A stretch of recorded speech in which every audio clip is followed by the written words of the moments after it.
Hey guys, how's it going? Joshua Crisp here. If you're watching this video, that means that you're interested on selling on Amazon, or you possibly just recently started. I'm here to show you what you need to know when starting out. Why should you listen to anything that I have to say? I've generated millions of dollars in gross revenue doing so, and I've built several six-figure brands in the process. Here's a screenshot right here that you guys see of a recent case study that I have done where I took a brand new account from zero sales, ungated in no categories, and I took it from $0 in sales to approximately $400,000 in sales in as little as 7 months. All right. Now keep in mind this account and these numbers are off of one product. We didn't introduce our second product on this case study account until mid-September. I'll go ahead and get this out of the way at the beginning.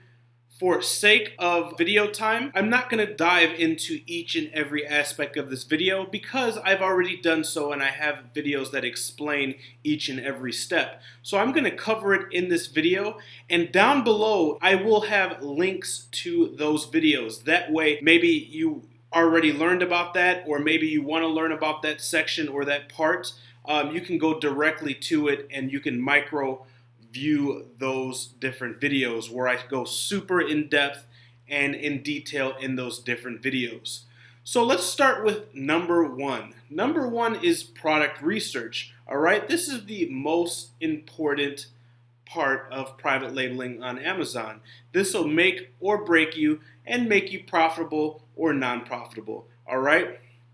So I currently use Jungle Scout. There's a lot of different tools out here for product research. All right, but I currently use Jungle Scout and I teach on how to use Jungle Scout. Now there's a lot of different videos on the internet about how to use Jungle Scout. Everybody has different ways. Even though it's the same software, what's different is your filters, your categories, and your metrics that you adjust. All right. So in the video that you will see below, I show you this super in depth, what filters to use, which categories I suggest, which categories are gated, which categories you need to become ungated in, as well as how to find out if a product is competitive or non-competitive once you find products, okay? How to build that list, and then how to even dive deeper into seeing what and spy on actual competitors and see what their average daily sales are, as well as their exact sales using different methods.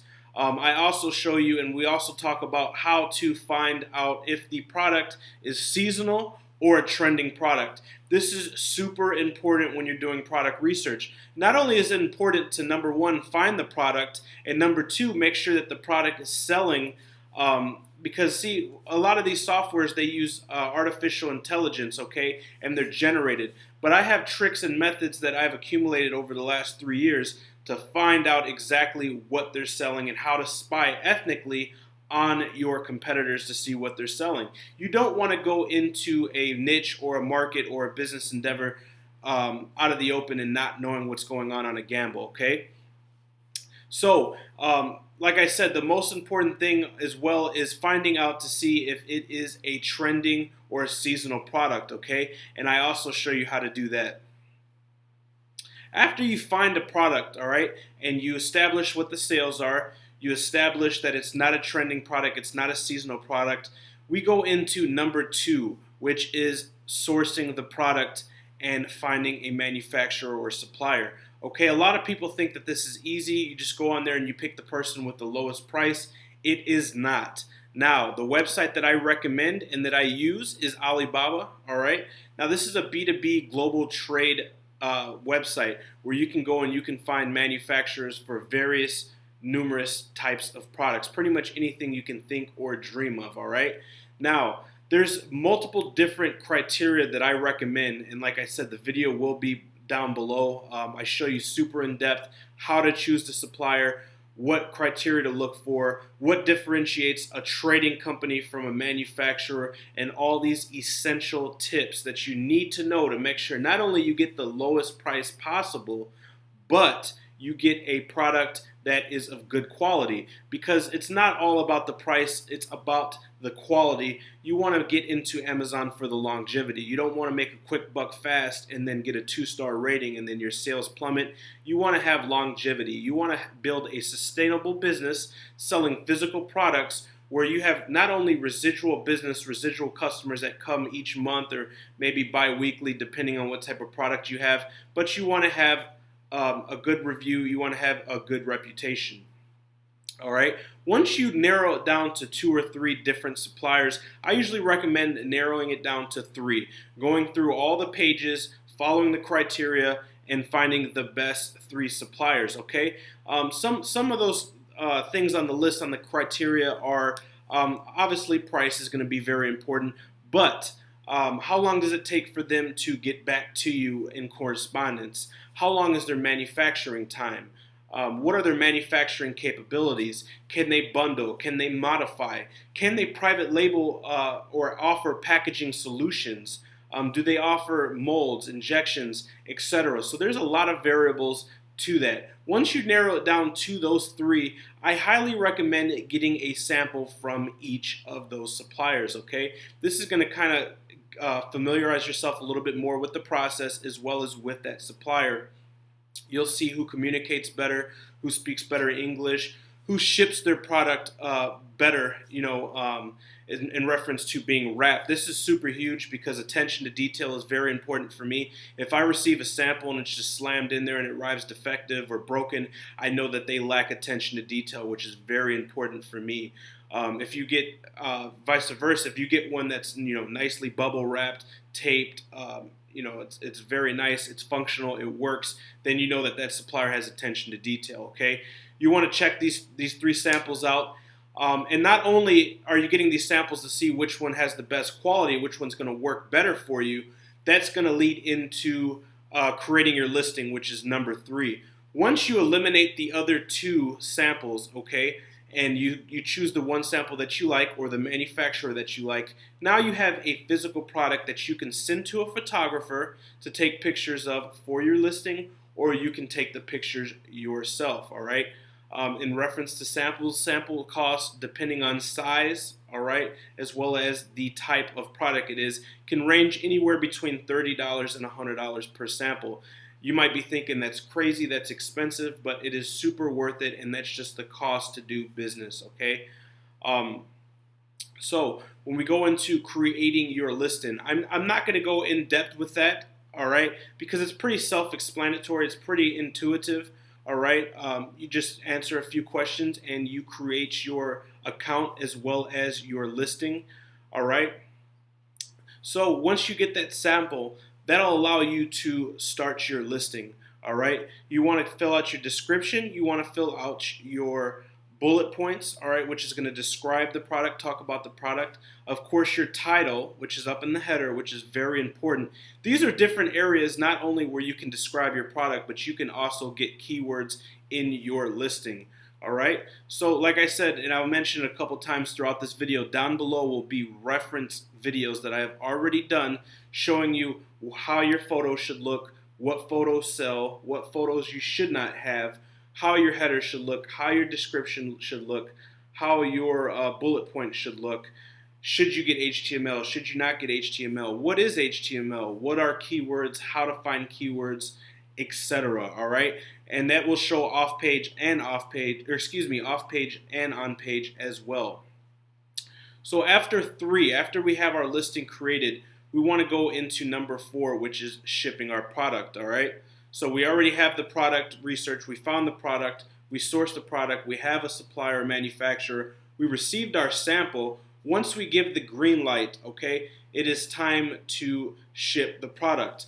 Now, usually when it's the first time with a supplier, you can pay for your sample over PayPal. But when it's a larger order, especially a first order, it's typically something like this: 30% down, 70% post or after manufacturing is completed. Okay, some people may want 50-50, but a majority of the times it's 30% down, 70% once your manufacturing is done. Now, if you're making a larger order, or if you just want to get that extra level of protection, that extra layer of protection, you can choose to go with a pre-inspection company, which I will leave a link below as to one that I use.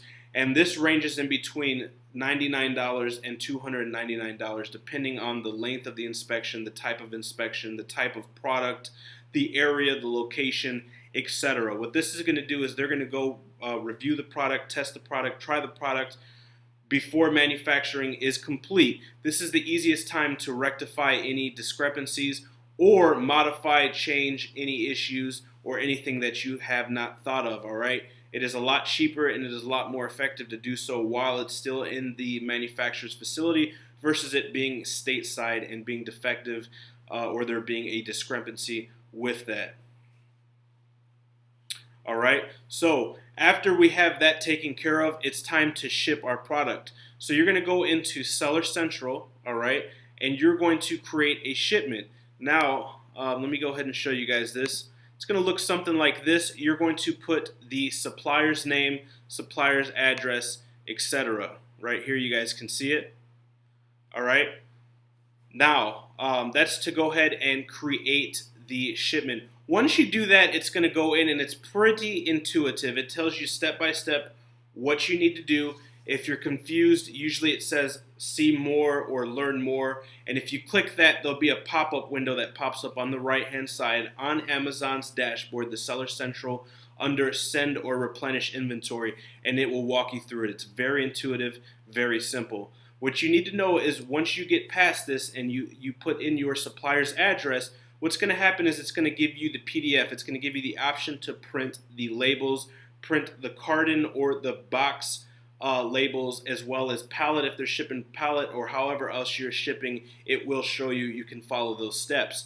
Once you download the PDFs, then you want to forward them to your supplier, okay?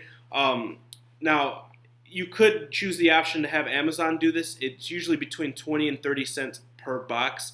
This is not really economical, but for some odd reason, if you want to do it that first way or your manufacturer does not do it for any reason, I personally have not ran into a supplier that will not put the FN SKU on the product. But for any reason that they do not, you can have Amazon directly put it on there for between 20 and 30 cents each. All right. Now, there's two different ways to get your FN SKU populated and placed on your product.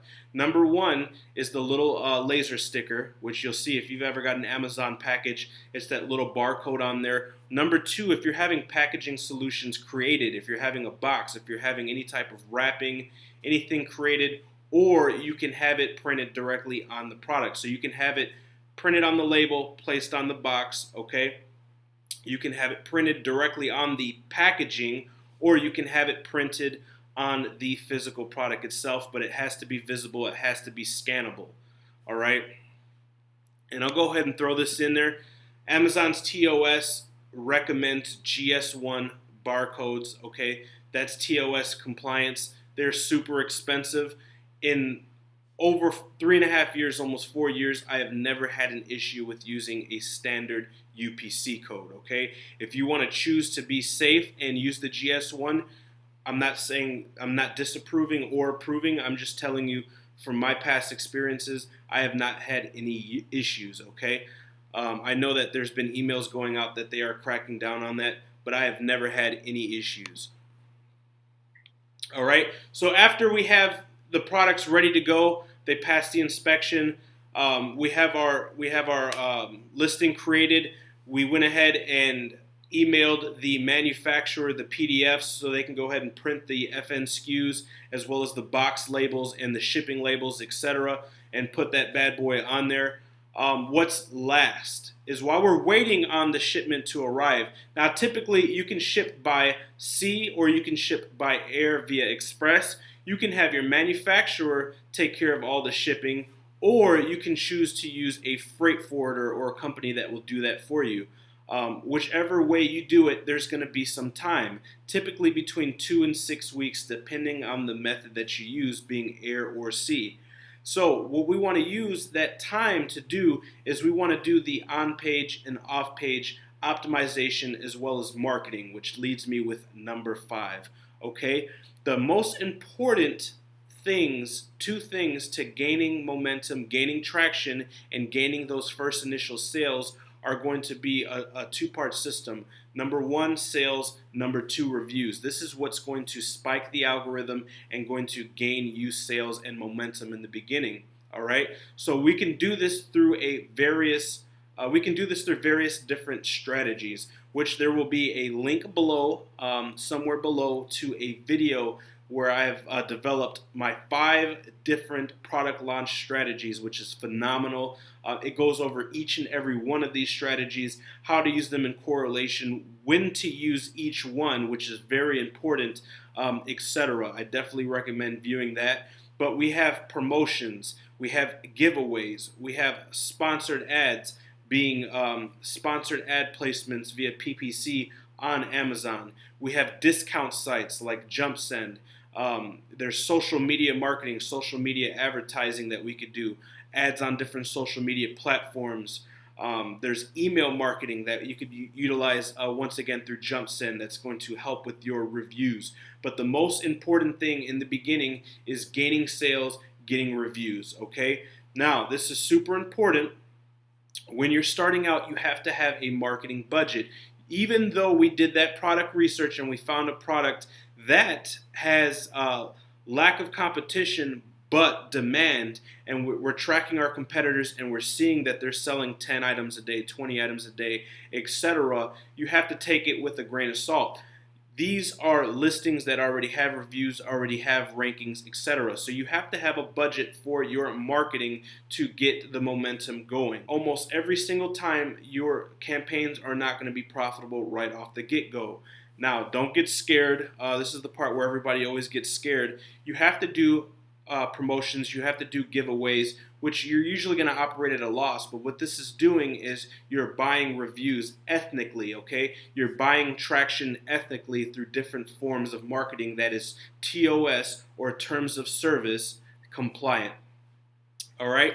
So I know that's kind of a lot to go over. That's why I wanted to make this small video going over each and every one, and then I will link the videos below that will go over in super depth each and every section.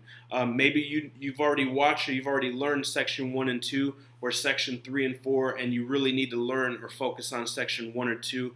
You can do that, and they will be below. All right.